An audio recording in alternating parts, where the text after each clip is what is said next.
There's a game that surprised me more than any other game this year. A game that I played and made over 100 videos on in a single month. This game it's Super Mario Bros. Wonder.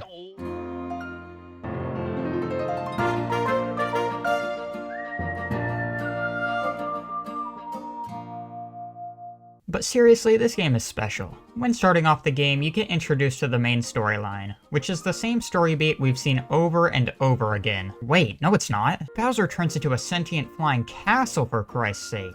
Out the gate, you're able to play as Princess Peach, Daisy, and even Yoshi. Yeah, there's an elephant in the room here, and I'm not talking about the power-up. The roster is huge right from the start. However, the majority of them play exactly the same, so can you even consider them separate characters? It's like a Fortnite skin at that point. But what really impressed me from the start is the vessel this game uses to make every level stand out from each other. The Wonder Flower. God, could you imagine the connotations if this thing was a mushroom instead? Every level in the game has one of these, and it will flip the entire level on its head. This makes you start to ironically wonder what gimmick the next level is going to have. Now, I know Mario Wonder reuses some gimmicks in other worlds. However, in context, it usually makes sense, because the Wonder Flower is used in a more difficult setting, such as the Special World. And speaking of the world map, it's probably the most openly structured 2D Mario game we've ever had. I love that they took a mixture of traditional pathways from Super Mario Bros. 3 and a more free-flowing version from 3D World.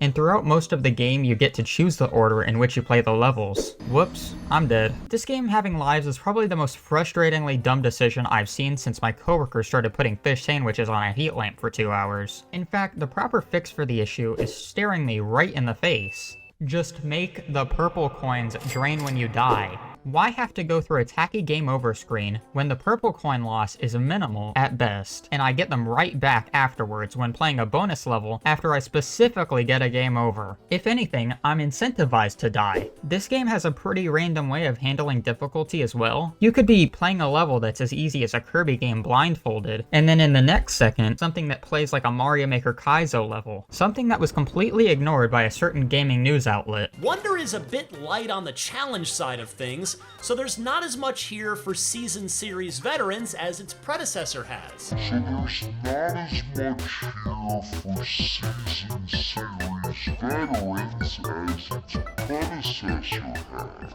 Near the start of the game, you're introduced to badges. What is this, Paper Mario? In all honesty though, I like them, and I thought they were a fun addition. Although some more wacky ideas for badges could have worked better in my opinion, since some of the badges are just way more versatile than others, and badges like Dolphin Kick are really only useful in very particular levels, and you're forced into using them for challenge levels, built around them specifically, which makes otherwise useless ones feel at least slightly more interesting. What I find to be the most amazing part of this game is that, with the exception of the traditional Goombas, Koopa Troopas, and Piranha Plants, these enemies are pretty much brand new. I love Mumsies. They sound like a fake disease I'd use to get out of work. Yes, sorry boss. I can't come into work today. I think I got a case of the mumsies. Yes, the mumsies.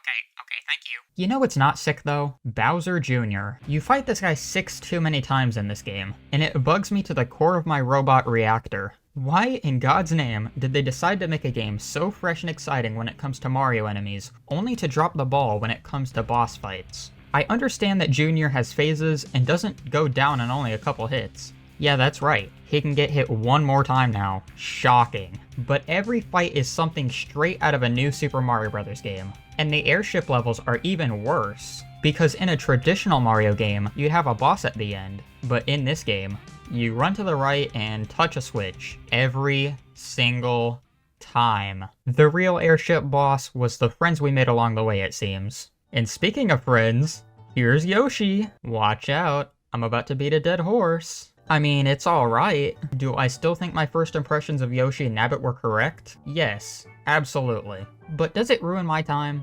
No, because I'm never going to use them anyways. I would have used Yoshi if he wasn't invincible, but to me not having an easy mode isn't the end of the world like some other content creators are glorifying. Like seriously guys, chill. And besides, you can't even use the brand new power-ups as them anyways. So you'll miss out on a major part of the gameplay experience, in my opinion. Yes, I still believe that the Fire Flower is overplayed and drags down the game as compared to the brand new power-ups, especially the Bubble Flower and the Elephant Fruit, which far and away might be my favorite power-ups in the entire franchise. The Drill Mushroom was underbaked within the full game, and only a handful of levels actually took advantage of its potential, which I felt was a bit lame. I'd rather choose the Fire Flower any day of the week if I'm completely honest with you. And while we're on the topic of honesty, this music is just phenomenal. My favorites are the snow level theme and the factory theme. But what makes this even better is the utter amount of variations that these songs have, like the elephant versions getting more or less percussion depending on if you're idle or running, or the songs getting more intense after using the rhythm badge. All of the worlds have their own distinct theme and hit a healthy balance between what we've seen before and stuff that's brand new. Not only just the art style, but the expressive animation that this game has truly carry the experience. I mean, just imagine how much better my channel would be if I had an animation budget. So the finale of the game takes place inside of Bowser's castle. Surprised he can't just make the entire place fall apart, but maybe that would hurt him, I don't know. This world is by far the best in the game, and is right up there with World Bowser in 3D World as one of the greatest final areas in a Mario game. Heat-seeking Bullet Bills, becoming freaking Metal Mario, riding on Bullet Bill's girlfriend. Wait, what? It all culminates in the best boss fight in the entire game, Bowser's Rage Stage. Oh, sorry, wrong fight.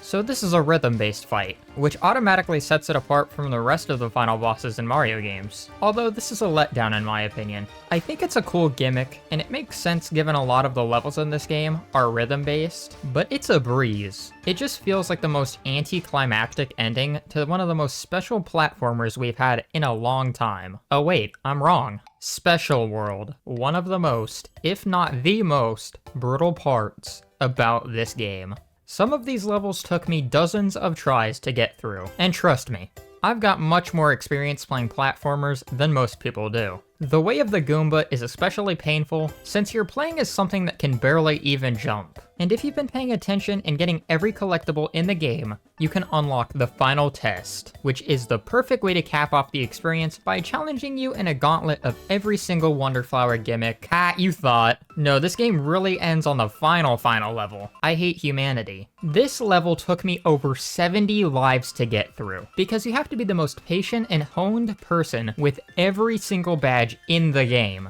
Guess what? I even accidentally paused and quit the level on the final checkpoint, so I was forced into playing most of, if not the entire level, over again. But when I played it a bit later and came back to it, I breezed through it. But in all respects to this game, it was so close to being everything I wanted out of a Mario game, other than the bosses and lack thereof. If you want to get this game, I 100% recommend getting it for Christmas, your birthday, hell, maybe even your grandma's funeral. This is definitively my favorite game of the entire year, and it deserves to be right up there with Tears of the Kingdom. You know, if you're not a munch.